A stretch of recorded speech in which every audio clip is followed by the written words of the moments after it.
من الشیطان الرجیم بسم اللہ الرحمن الرحیم۔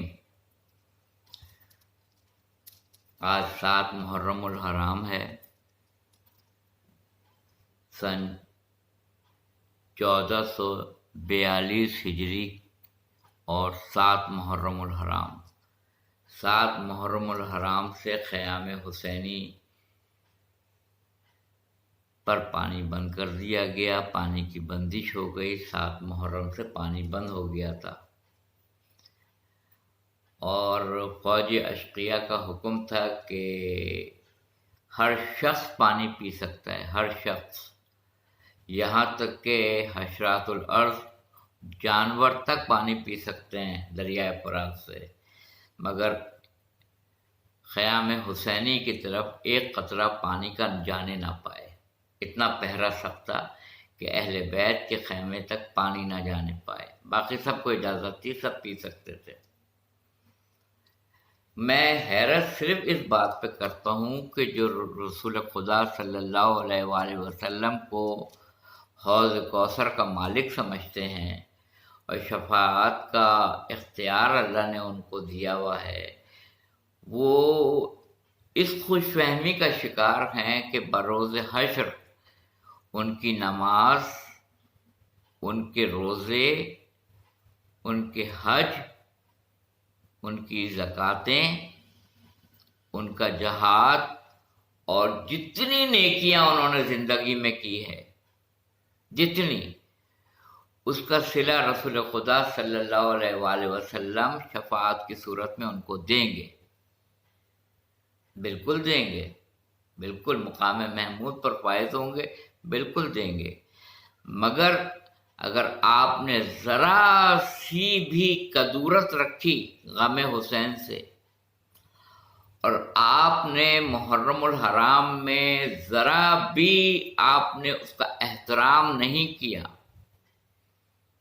حد یہ ہے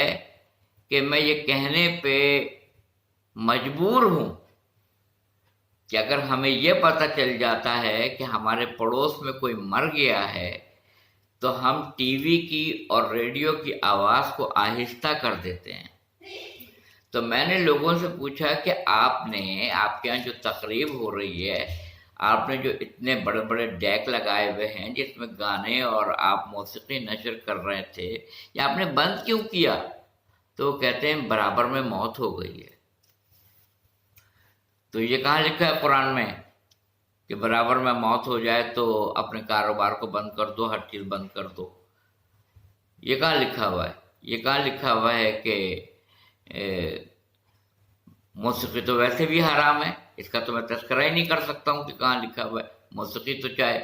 کوئی بھی مہینہ ہو، 12 مہینے حرام ہے موسیقی، حرام کو جائز کیسے کہہ دیا جائے گا؟ جو ہم بھی کرتے ہیں، آپ بھی کرتے ہیں، سب کرتے ہیں حرام کام۔ محرم الحرام میں بالخصوص لوگ پتہ نہیں کیا دکھانے کی کوشش کرتے ہیں کہ عشرہ اول میں تیز آواز میں ریڈیو پہ گانے نشر کرتے ہیں، ریڈیو چلا کے، اور ریڈیو نہیں تو اس کے اندر USB لگا کے گاڑی میں تیز گانے چلاتے ہیں عشرہ اول میں۔ تو اس سے آپ کیا ثابت کرنے کی کوشش کرتے ہیں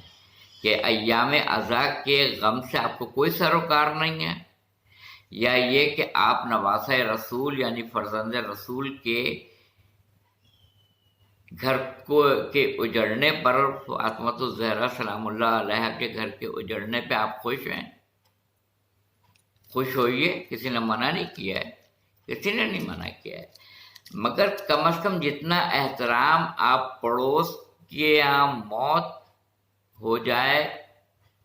اس پر کرتے ہیں کہ آپ ریڈیو ٹی وی کی آواز کو آہستہ کر دیتے ہیں، کم از کم اس سے بلند مقام تو آل محمد کا ہونا چاہیے۔ میں نہیں کہتا ہوں کہ آپ بہت بلند مقام دیں، آپ سے جب بھی بات کی جاتی ہے آپ تو یہ کہتے ہیں بھائی 1400 سال گزر گئے، کب تک آدمی غم منائے گا، کب تک غم منائے گا؟ جب آپ کی اولاد چلی جائے گی نا تو آپ کو اٹھتے بیٹھتے سوتے جاگتے ہر وقت اپنی اولاد یاد آئے گی کہ آج میری اولاد زندہ ہوتی تو کتنی بڑی ہو چکی ہوتی، میرے کام آتی، میرا ہاتھ پاؤں بنتی، میرے لیے مددگار ثابت ہوتی۔ اسی لیے اولاد نرینہ کی خواہش لوگ کرتے ہیں کہ بیٹا اسٹ ہے، بیٹی لائبلٹی ہے، بیٹی کو دوسرے گھر جانا ہے، بیٹا اسٹ ہے آپ کا۔ جب آپ کا بیٹا جائے تو آپ کو کیسا لگے گا؟ قدم قدم پہ آپ روئیں گے کہ آج وہ زندہ ہوتا، اتنی عمر کا ہو چکا ہوتا، میں اس کو لکھاتا پڑھاتا، اس کی شادی کرتا، اس کے بچے ہوتے، جو میرے پوتے ہوتے، جو میری پوتیاں ہوتی۔ اور بیٹی کی شادی کی تمنا لیے ہوئے لوگ یہ کہتے ہیں اولاد ہوتی، میرا نواسا ہوتا، میری نواسیاں ہوتی۔ تو قرآن نے پہلے ہی کہہ دیا کہ تم دوسروں کے لیے وہی پسند کرو جو تم اپنے لیے پسند کرتے ہو۔ تم کو اپنا نواسا بڑا عزیز ہے، تم کو اپنی نواسیاں بڑی عزیز ہیں، تم کو رسول اللہ کی نواسیاں عزیز نہیں ہیں، تم کو رسول اللہ کے نواسے عزیز نہیں ہیں، جن کا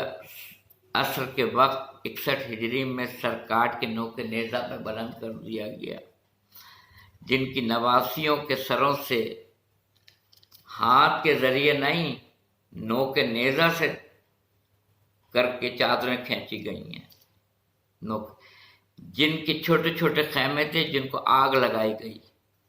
بیویاں ایک خیمے سے دوسرے خیمے میں، دوسرے سے تیسرے خیمے میں جاتی تھی۔ رسول خدا صلی اللہ علیہ وآلہ وسلم کی عطرت کو جس طرح سے تضحیک کی گئی ہے، قتل عام کیا گیا ہے، نوک نیزہ پہ ان کے فرزندوں کے سر آویزاں کیے گئے ہیں، جس طرح سے ان کے گھرانے کی خواتین کی بے حرمتی کی گئی ہے، نامحرموں کے سامنے 700 کرسی نشین حافظ قرآن تھے دمشق میں، شام کا جو دارالخلافہ ہے دمشق، وہاں پہ جب یزید بیٹھا ہوا تھا تو دربار میں اس وقت 700 حافظ قرآن کرسی نشین بیٹھے ہوئے تھے۔ جب علی کی بڑی بیٹی ثانیہ زہرا، شریکت الحسین، جناب زینب کبریٰ، جناب ام کلثوم اور اہل بیت کی خواتین اور امام زین العابدین علیہ السلام اسیر ہو کے لائے گئے۔ امام سید سجاد کے پیر میں بیڑیاں، ہاتھ میں ہتھکڑی اور گلے میں خاردار توق، یہ امام حسین علیہ السلام کے بیٹے کے ساتھ سلوک کیا،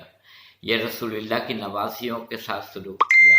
اور آپ کو جنت کی خواہش ہے، آپ حوض کوثر پہ جائیں گے، آپ کو رسول خدا کھڑے ہو کے مقام محمود سے کھڑے ہو کے آپ سب کے گلے میں ایک ایک ہار ڈالیں گے، مبارک ہو، بہت شکریہ، 18 سال کی عمر میں میری بیٹی کا گھر اجاڑ دیا، بہت بہت مبارک ہو۔ ایک ایک کو گلے میں ہار ڈالیں گے اور کہیں گے آپ جائیے، آپ نے نماز پڑھی تھی، زکوٰۃ دی تھی، روزے رکھے تھے، حج کیے تھے، جہاد کیا تھا، خیرات کی تھی، عمل بالمعروف کیا تھا، نہیں عن المنکر کیا تھا، بس ایک ہی تو کام آپ سے نہیں ہو سکا، ولائے اہل بیت کو تسلیم آپ نے نہیں کیا تھا، علی کو ولی نہیں مانا تھا، اہل بیت کو اہمیت نہیں دی تھی آپ نے، بس باقی تو سارے مذہبی کام کیے نا آپ نے۔ آئیے گلے میں ہار ڈالیں گے رسول اللہ، آئیے جنت میں آئیے، آئیے جنت میں آئیے۔ عقل کو استعمال کیجئے، عقل کو، ایسا ہرگز نہیں ہوگا، نماز، روزہ و حج و زکوٰۃ سب بیکار، نماز، روزہ و حج و زکوٰۃ سب بیکار اگر